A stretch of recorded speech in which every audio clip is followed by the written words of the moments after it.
Você não é aquela pessoa que trabalhou 1 hora. Você é a pessoa que vai trabalhar 12 horas e vai ter que lidar olhando para uma pessoa e vendo ela ser abençoada antes de você.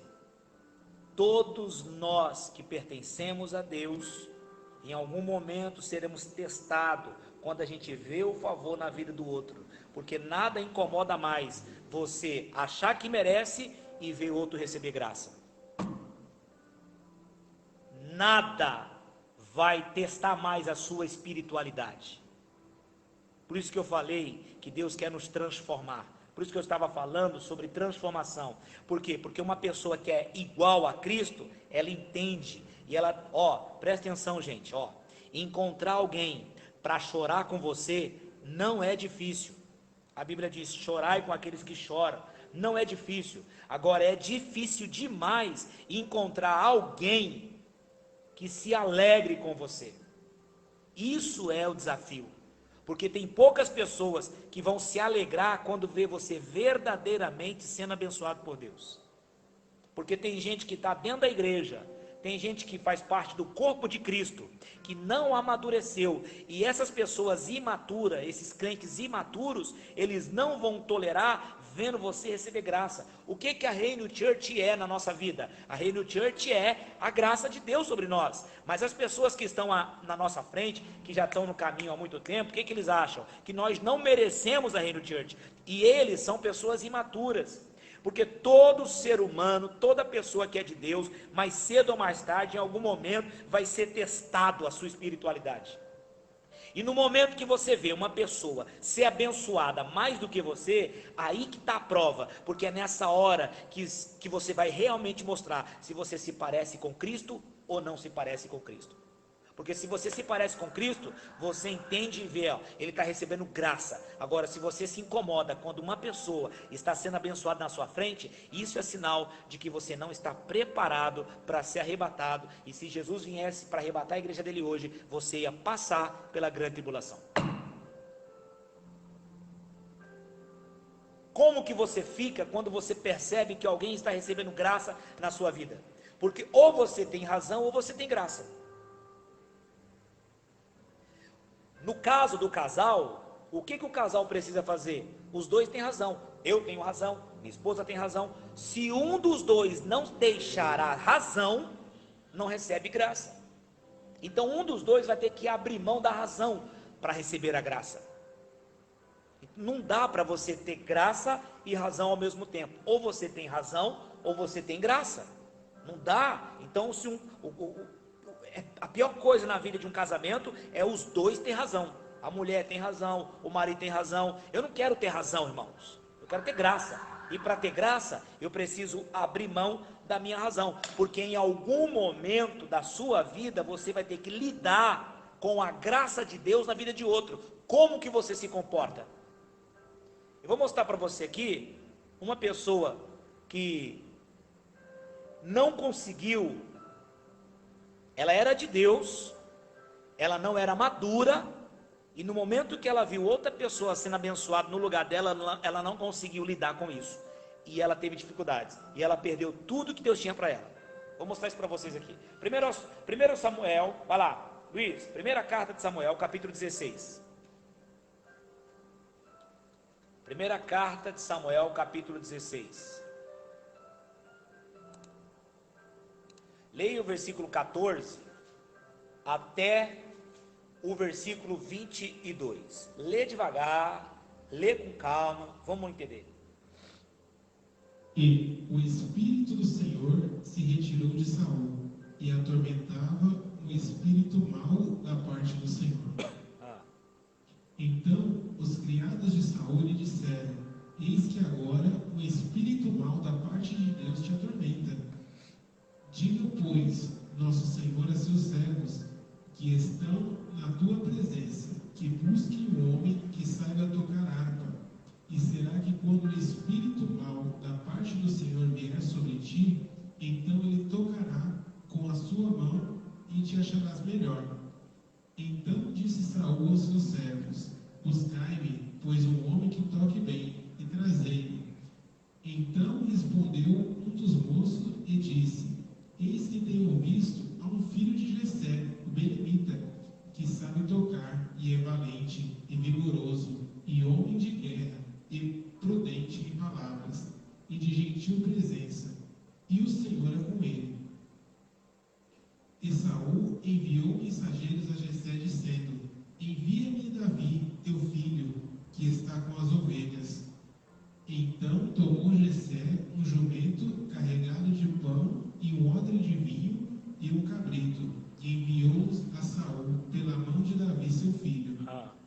Assim Davi veio a Saul e esteve perante ele e o amou muito. Como é que é? E o amou muito. De novo. E o amou muito. Saul ama Davi, beleza? E foi seu pajem de arma. Versículo 22. Então Saul mandou dizer a Jessé: O quê? Deixe estar a Davi perante mim, pois achou graça em meus olhos. Presta atenção. Davi achou graça aos olhos de quem? De Jessé. Não, Davi achou graça aos olhos de Saul, beleza? Então tá bom. Saul ama Davi, Davi acha graça aos olhos de Saul, beleza? Quem é Saul? Quem é Davi? Davi é um comedor de arroz e feijão. Davi não é ninguém. Está cuidando das ovelhas, certo? Mas no capítulo 18, no capítulo 17, você sabe que ele mata um Golias, não mata? Sim. Beleza. Quando ele está entrando de volta para a cidade, com a cabeça do Golias na mão, capítulo 18, vamos ler o capítulo 18. Versos de número 7 em diante, Luiz. E as mulheres, dançando e cantando, se respondiam umas às outras, dizendo: O quê? Saul feriu os seus milhares, porém Davi os seus 10 milhares. Então Saul se indignou muito. Se indignou como? Muito. Eita. E aquela palavra pareceu mal aos seus olhos. E disse: 10 milhares deram a Davi, e a mim somente milhares. O que aconteceu? Na verdade, que lhe falta senão o reino? E desde aquele dia em diante, Saul tinha Davi em suspeita. Como é que é? Lê de novo. E desde aquele dia em diante, Saul tinha Davi em suspeita. Ô Luiz, o Davi não era amado de Saul? Sim. O Davi não tinha achado graças diante dos olhos de Saul? Sim. Até o dia que Saul tem que lidar com a graça de Deus na vida de Davi. Entendeu? No dia que Davi recebe graça, olha o que as mulheres cantam: Saul feriu seus milhares, Davi os seus 10 milhares. Aquela palavra pareceu mal aos olhos de Saul, e Saul agora com a lança quer matar Davi de qualquer jeito. Continua lendo, Luiz. Versículo 9. E desde aquele dia em diante, Saul tinha Davi em suspeita. E aconteceu no outro dia, que o espírito mau da parte de Deus se apoderou de Saul, e profetizava no meio da casa. E Davi tocava a harpa com a sua mão, como nos outros dias. Saul, porém, tinha na mão uma lança.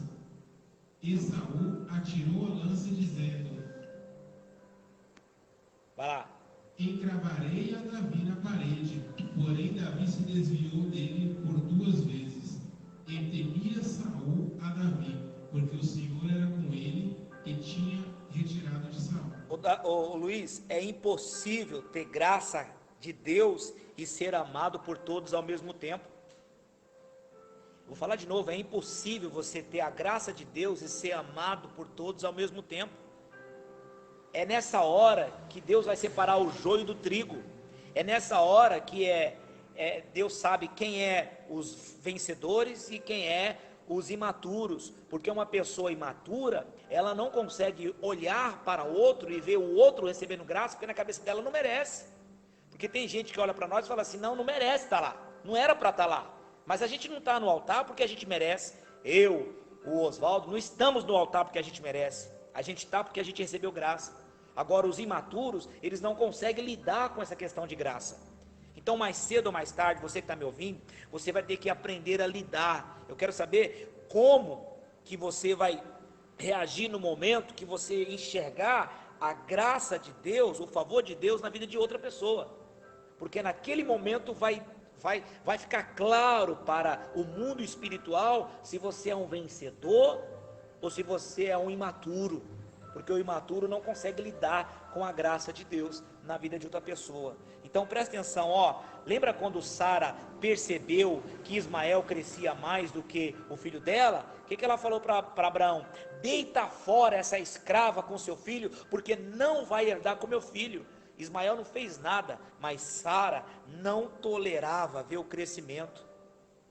E sabe qual é o problema? Sabe o que você tem aqui? O que você que está me assistindo agora, no Instagram e no Facebook, sabe o que todos nós temos em comum? Deus nos chamou para incomodar. E eu vou falar uma coisa para você: quando o teu crescimento começar a incomodar as pessoas que não são maduras, você não vai fazer força, elas vão colocar você para fora. Fora do seu WhatsApp, fora das suas redes sociais, fora da sua igreja, tudo incomoda em você, tudo incomoda, tudo. Você pode pisar em ovo que vai incomodar. Eu vou dar um conselho para você. Não se preocupa com isso, porque eu me preocupei muito tempo, perdi tempo na vida. Então, as pessoas, quando o seu crescimento se tornar notório, você não vai fazer força, porque quando Deus chama a gente para incomodar, as pessoas que são imaturas você não vai fazer força, elas vão colocar você para fora, fora da igreja, fora de casa, fora da família, fora do serviço, fora das redes sociais, vão excluir você, não vai querer falar com você, vão evitar você, mas vão ficar futucando você. Quem consegue entender o que eu estou falando, diga glórias a Deus. O Pablo Marçal, é Marçal que fala, né? Marçal, ele fala uma frase interessante, eu até escrevi essa frase aqui, ele fala assim, os pais do mover anterior pararam de se mover e impede o mover atual. Os pais do mover anterior pararam de se mover e impede o mover atual. Tem gente que assim, tudo incomoda, até ser expulso de igreja, de altar, do grupo, por causa do quê? Você não fez nada. O que Ismael fez? Nada, só cresceu. E o crescimento de Ismael incomodava a Sara, ela não tolerava. Tem gente que, se você canta bem, incomoda, se canta mal, incomoda, se é corintiano, incomoda, se é palmeirense, incomoda, se veste preto, incomoda. Teve uma mulher que falou assim, nossa, a sua igreja está tudo preto. Eu falei, quando você fecha os olhos, você vê o quê? Preto. Eu falei, então quando ele está na igreja, fecha os olhos. Pronto. Mas incomoda. Incomoda. Pessoas imaturas, elas se incomodam com muita facilidade. Aí sabe o que acontece, pessoal? Ela não entra na festa que Deus está promovendo. Vamos ler uma parábola? Quem lembra do filho pródigo? Quando o filho mais velho chegou, olhou as festas, não foi? Não foi, pastor? Olhou as festas. Aí falou assim para o empregado, vem cá, o que está acontecendo aí? Aí o empregado falou, olha, teu pai recebeu aí o teu irmão novo, caçula, sabe? São e salvo. O teu pai deu aliança para ele de novo, o teu pai deu uma roupa para ele de novo, o teu pai deu um chinelo para ele de novo, o teu pai mandou ele tomar um banho, o teu pai chamou o grupo Raça Negra, tá tocando um pagode, o teu pai matou o bezerro, e o pau tá comendo, tá tendo uma festa lá. O irmão mais velho entrou? Não entrou. Estava tendo uma festa dentro da casa, patrocinada pelo Espírito Santo, mas o irmão mais velho não soube lidar com a graça de Deus na vida do irmão mais novo, e ele não quis entrar. Vamos ler aqui Lucas capítulo 15, versículo de número 18, lê para mim, Luiz, pelo amor de Deus. Levantar-te-ei e irei com meu pai, e direi, pai, pequei contra o céu e perante ti, já não sou digno de ser chamado teu filho, faz-me como um dos teus empregados. E levantando-se foi para seu pai, e quando ainda estava longe, viu seu pai, e se moveu de íntima compaixão, e correndo, lançou-lhes ao pescoço e o beijou. E o filho disse, pai, pequei contra o céu, e perante a ti, já não sou digno de ser chamado teu filho. Mas o pai disse aos seus servos, trazei depressa a melhor roupa e vestido, e põe um anel em sua mão e sandália nos seus pés, e trazei um bezerro cevado, e matai, e comamos e nos alegramos. Pois esse meu filho estava morto e reviveu, tinha se perdido e foi achado. E começaram-se a se alegrar. E o seu filho mais velho, que estava no campo, e quando veio, chegou perto de casa e ouviu a música e as danças, e chamando um dos servos lhe perguntou o que era aquilo.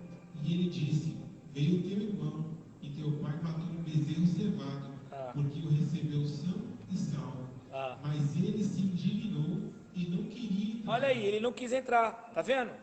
Ele não quis entrar na festa, por quê? Porque não era, na cabeça dele, ele era merecedor, irmão não, olha o que ele falou, nunca, aí ele vai começar a se fazer de vítima, né, porque toda pessoa magoada se faz de vítima, nunca transgredi o teu mandamento, nunca me deu um cabrito, mentira, o pai pegou e dividiu a fazenda para ele, a fazenda, ao versículo 12 diz que o pai repartiu a fazenda, porque todo murmurão, toda pessoa magoadinha é murmuradora, reclamando, fica reclamando, é uma pessoa magoada, não soube lidar com a graça de Deus na vida de outra pessoa, e é esse o problema dos religiosos, os religiosos não suportam lidar com a graça de Deus na vida de uma pessoa. Vou falar de novo, você que está me ouvindo, em algum momento Deus vai testar a sua maturidade, como que você vai reagir quando você vê outra pessoa que na sua cabeça não merece receber graça de Deus?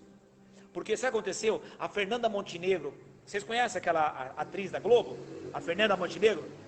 Ela é tão esquerdista que ela falou assim, se os crentes, se os evangélicos que apoiaram o Bolsonaro vão morar no céu, eu não quero entrar no céu, prefiro ir para o inferno. Aí sabe o que vai acontecer? Eu creio da seguinte maneira, Deus é bom, não é? É ou não é? Aí Deus vai lá e salva essa mulher, aí ela entra na glória, aí tem um monte de crente evangélico nas igrejas aí, não vou nem falar o nome. Aí quando chegar lá, a primeira pessoa que vai olhar é a Fernanda Montenegro. Aí ela vai olhar para ela assim, que? Ela aqui? Mas não foi ela que falou que não queria ir para o céu? Senhor, por favor, eu não quero ficar aqui com ela não, me tira daqui. Porque tem gente, irmão, que não é Deus que coloca para fora, é ela que se exclui. Não foi o pai do irmão, não foi o pai do pródigo que colocou o irmão mais velho para fora, foi ele que não quis entrar. Por quê? Porque a festa não era para ele, ele não soube lidar com a graça de Deus na vida de outra pessoa. Ele demonstra que ele é um crente imaturo, e crente imaturo não pode ser arrebatado para o trono de Deus, tem que passar pela grande tribulação. Para quê? Porque na grande tribulação o sol vai se aquecer 7 vezes mais, e você sabe muito bem que quando uma fruta está exposta ao sol, ela amadurece, por isso que se chama primícia. Então vai ter crente que vai ter que passar pela grande tribulação, porque a tribulação vai produzir na pessoa a maturidade que ela precisava ter. Não adiantou a palavra de Deus, ela não recebeu a palavra de Deus, e então a palavra não pôde transformar a alma dela. Sabe o que vai acontecer? Já que você não é transformado pela palavra, então vou ter que liberar para você a grande tribulação. Aí você tem que passar pela grande tribulação, por quê? Porque você não recebeu a palavra que foi enxertada na sua vida. Então a pergunta que eu faço é, como que você lida dentro da sua casa, com as pessoas que você habita, quando você vê aquele que na sua cabeça não merece ser abençoado antes de você? Porque isso vai demonstrar a sua maturidade, a sua espiritualidade, se você é um religioso ou se você é uma pessoa igual a Cristo. Por isso que eu comecei lá, naquela passagem onde fala que nós temos que ser iguais a Cristo. Ou você tem razão, ou você tem graça. Os dois não dá. Água e óleo não se misturam. Quem recebe essa palavra? E aí, a falta de perdão, o cara não entrou na festa. Olha o que a falta de perdão faz. Ela divide. A falta de perdão divide o corpo de Cristo. Porque são os filhos. Uns filhos estão dentro de uma festa sendo patrocinada pelo pai, e o outro está lá fora, num velório terrível, magoadinho, chateadinho, porque está lá fora, vivendo o velório. E aí, olha o que a falta de perdão faz, ela destrói, ela despedaça o corpo de Cristo.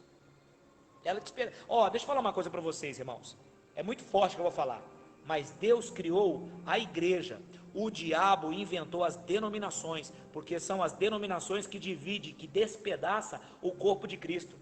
Porque o próprio Deus falou aqui, Salmo 133, quão bom, quão maravilhoso é que a minha igreja viva unida. Mas a igreja não está unida por quê? Por causa da placa. As pessoas honram mais uma placa do que o próprio Pai. Porque as pessoas estão mais centralizadas na pessoa da placa do que na pessoa de Jesus Cristo. Tem algumas igrejas que vai ter que devolver a centralidade para Cristo. Tem alguns pastores que têm que devolver a centralidade para Cristo, porque tudo na igreja é em torno dele, tudo gira em torno dele. É ele que cuida dos jovens, é ele que conta oferta, é ele que abre o culto, é ele que fecha culto, é ele que faz visita, é ele que faz isso, tudo é ele. Aí, esse tipo de igreja que está centralizada no homem não funciona. Não funciona. Jesus é o centro, não é o homem que é o centro. Então, às vezes a gente é muito leal aos homens, nós temos que ser leal a Cristo. Nós temos que estar com Cristo. Então, a igreja, o corpo de Cristo está sendo despedaçado por causa das denominações. Deus criou a igreja. A única coisa que Jesus falou, minha, é a igreja. Ele falou assim, eu edificarei a minha igreja. A única coisa que ele fala que é dele, é a igreja. Ele não tem outra coisa aqui. Mas ele não tem duas igrejas. Porque tem crente que não cumprimenta o outro da outra igreja. Tem o Alain, está cuidando dos jovens aqui, falou assim, pastor, eu posso trazer outro jovem de outra igreja? Eu falei, eles adoram quem? Jesus. Eu falei, deve, porque aqui todo mundo subir nesse altar vai adorar a Deus. Não interessa de que placa de igreja que é, estou preocupado com placa. Estou nem aí para esses negócios de placa, não quero nem saber de placa. Nós não vamos focar na placa. Jesus não tem 2, 3, 4 igrejas, Jesus só tem uma igreja, e a igreja dele não tem placa. Quem está me entendendo, pelo amor de Deus? Então a falta de perdão divide, despedaça, destrói culto, destrói amizade, separa grandes amigos. Tem pessoas que não nos cumprimentam, que nos bloqueou nas redes sociais. Pelo amor de Deus, onde nós vamos parar com isso, pessoal? Aonde vai parar esse tipo de coisa? Por isso que tem muitas pessoas lá fora que vê os cristãos se degradando, brigando para ter razão. Eu não quero ter razão, meu amigo, eu quero ter graça.